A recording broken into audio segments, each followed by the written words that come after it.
Ham sama niat. niat. Ya.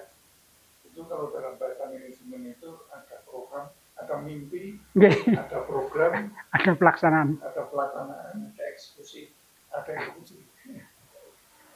Jadi kalau niat ini itu lebih daripada mimpi mestinya, lebih daripada program, lebih daripada rencana, tapi dia sudah eksekusi. Kalau berdasarkan definisi itu, maka sebagiannya itu niat itu kan tadi definisi niat itu kan dijalankan, dilaksanakan bersama-sama dengan perbuatannya. Berarti niat itu harus dibersamakan dengan perbuatannya. Nah, gitu ya. Tapi nanti boleh nggak misalnya tadi yang dimintai Pak Jum tadi, kita niat mau sholat zuhur, niatan dari rumah ini. Nah yang dikatakan bersamaan itu apakah ini lagi nih membahas lagi bersamaan itu setelah wudhu atau sebelum wudhu atau setelah duduk di dalam masjid setelah kita siap untuk melaksanakan. Nah kalau itu masalahnya kan menjadi repot. Jadi praktisnya kita sebagai awam kita untuk masalah niat itu gimana? Dibersamakan dan melaksanakan perbuatan itu, Pak. Kita apa wudhu? Maka ketika kita awal wudhu, Bismillahirrahmanirrahim. Nah, disitulah kita niat. Atau minimal itu ketika kita membasuh muka rukun yang pertama wudhu. Ketika sholat, maka minimal itu ketika Allahu Akbar. Tangan kita ngangkat, mulut kita Allahu Akbar, hati kita niat. Atau bisa juga kita sebelum takbiratul ihram kita niat, itu boleh. Itu namanya sudah membersamai. Ini tadi kan saya katakan ini adalah definisi umum. Ada niat-niat yang memang harus dilaksanakan sebelum niat puasa. Kata Rasulullah, ya, barang siapa tidak memasang niat sebelum fajar, tidak ada puasa baginya untuk puasa salat fardu. Niat haji harus dilaksanakan sebelum haji. Di miqat kita seharusnya sudah. Kenapa begitu? Mempermudah. Islam itu mudah. Bayangkan, poso harus pas subuh baru kita mulai niat. Repot kan? Haji nengkor. Itu Pak. Jadi saya itu pernah ini kasus case bersama jamaah yang bukan dari Hambali. Di sana Hambali ya. Itu menarik. Ketika kita mau sholat, itu kan dipimpin di Masjidil Haram itu. Monggo sekarang kita mengingatkan Assalamualaikum niat derek Hambali. Oh disampaikan itu ya? Iya. Jadi kan selama ini barangkali beliau itu sudah terbiasa dengan Syafi'i. Oh karena di sana ya ganti imam. Ini saya tahu Bora, saya tidak tahu pengetahuan tentang itu. Itu kalau ini ganti niat itu apa tidak termasuk ganti imamnya itu kan bisa. Ini betul terjadi. Ya. Ini kadang-kadang begini Pak. Kita tuh tidak konsekuen. Ketika kita mengklaim diri kita pengikut Syafi'i, itu harusnya kita terus ikut Syafi'i. Jangan kadang-kadang ikut Syafi'i, kadang ikut Hambali. Itu mereka mengatakan ini namanya talfik. Talfik itu menurut mereka tidak boleh, tapi mereka melaksanakan itu. Ya tidak konsekuen. Makanya Muhammadiyah tidak mengikuti salah satu mazhab. Sehingga tidak ada kesulitan. Jadi putusan tarjih itu kadang-kadang sama dengan mazhab Syafi'i, kadang-kadang sama dengan mazhab Hambali, kadang-kadang mana yang dalil yang paling rojih paling kuat, sama-sama sahih. Ada hadis empat sahih, yang paling rojih mana? Rojih itu kan dilihat daripada jalur hadisnya antara lain. Jalur hadis itu apa?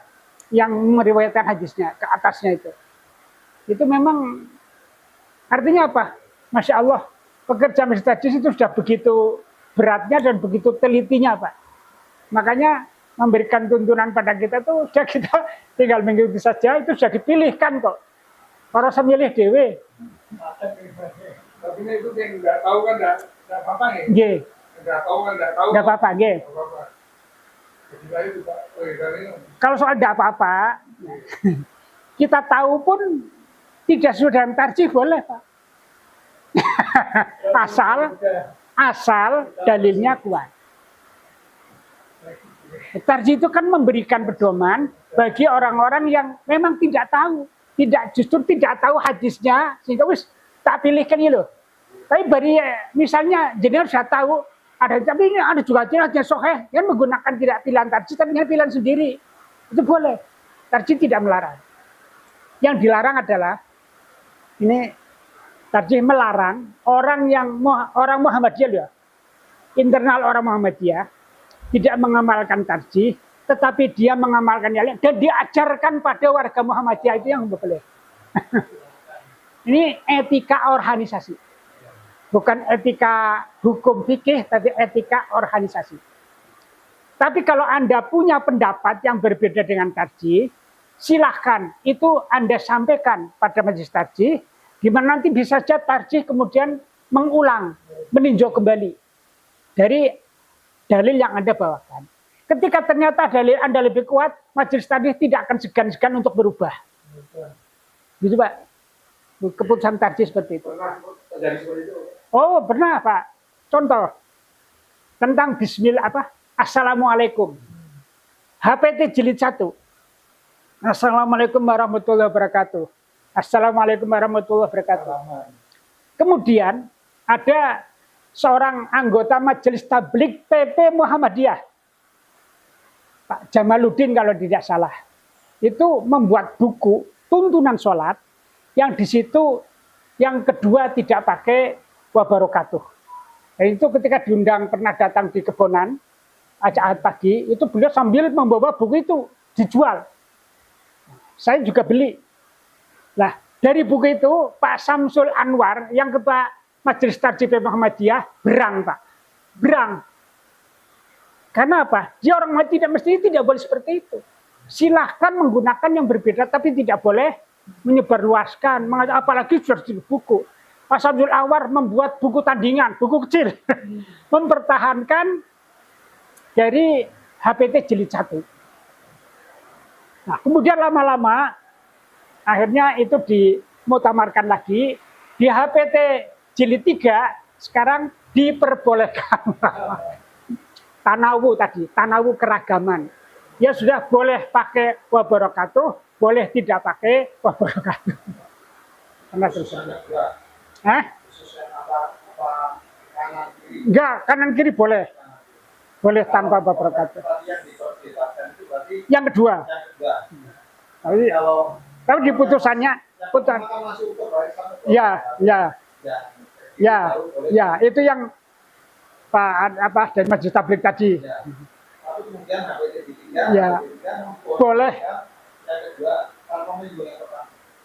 Ya, pertama juga boleh tanpa wabarakatuh. Tanpa wabarakatuh.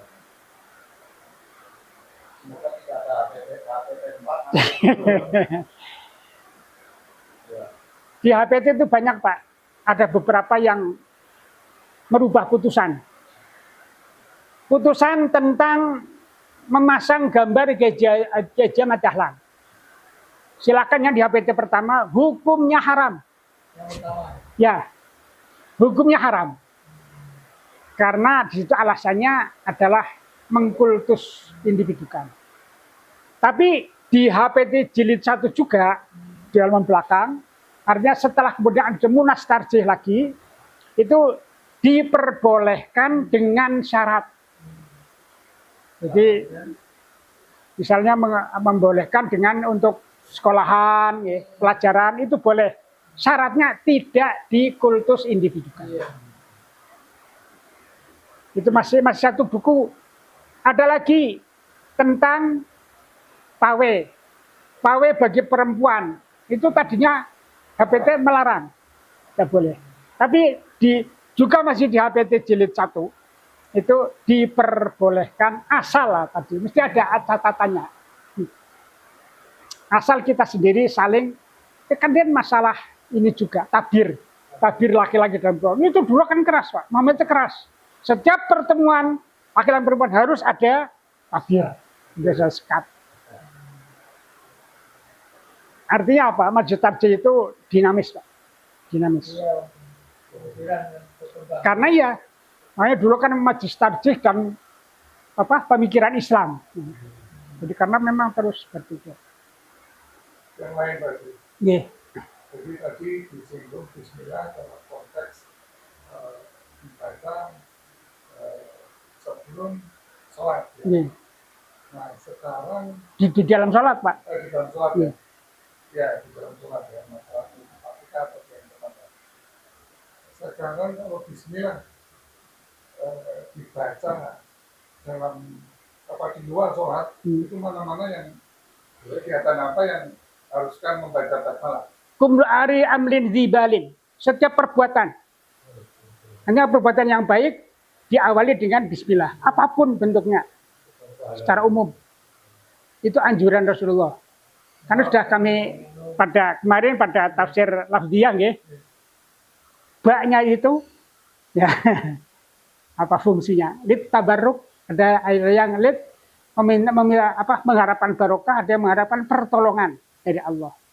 Sehingga setiap kita melakukan perbuatan, bisa kita niat minta tolong, bisa ingin mendapatkan barokah dari Allah. Luar biasa. Hah? Luar biasa.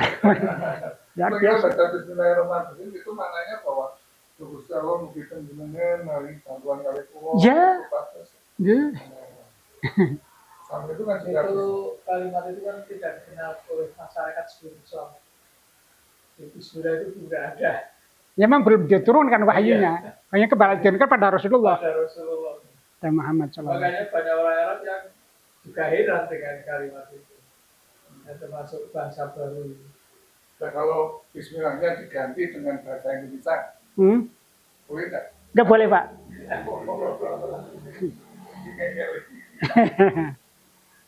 Jadi kalau karena ada tuntunan-tuntunan yang memang harus seperti itu, yang sifatnya khusus. Seperti misalnya ketika azan nggak boleh diganti dengan bahasa Indonesia. Sholat dan khusyuk, ganti bahasa Indonesia nggak boleh. Tapi kalau doa, monggo bahasa apapun. Doa sesuai yang diminta. asal kita mau berbuat baik, Awali dengan Bismillah. awali dengan Bismillah. Bismillah. Kalau misalnya ini pas kita awal itu belum baca, terus kita penyanyi baru kan? Ya. Itu perlu diucapkan lagi. Kemarin sudah ditanyakan Pak Edi. Oh. Jawabannya apa? Di tengah-tengah ketika ingat, kita membaca Bismillah fi awalihi wa akhirihi. Makan huruf Bismillah, tengah-tengah aduh mau huruf Bismillah. Baca saat itu juga Bismillah fi awalihi wa akhirihi. Jadi tetap ada Bismillahnya. Apa nggak boleh diulangi lagi? Apa? Ya, Diulangi lagi bagaimana? tapi udah makan nggak baca Bismillah. Hah? Terus lupa yang lupa baca Bismillah. Gimana? Ya boleh, namanya orang lupa kok. Ya, Orang ya maksud saya tidak perlu pakai yang tadi ya makan lagi makan. Nggak usah pakai bil awali gitu. Oh gitu.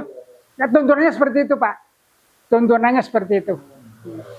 Kita ikuti saja yang ada tuntunannya. Para usah ngarang dewi selalu ada gak dikagum kok.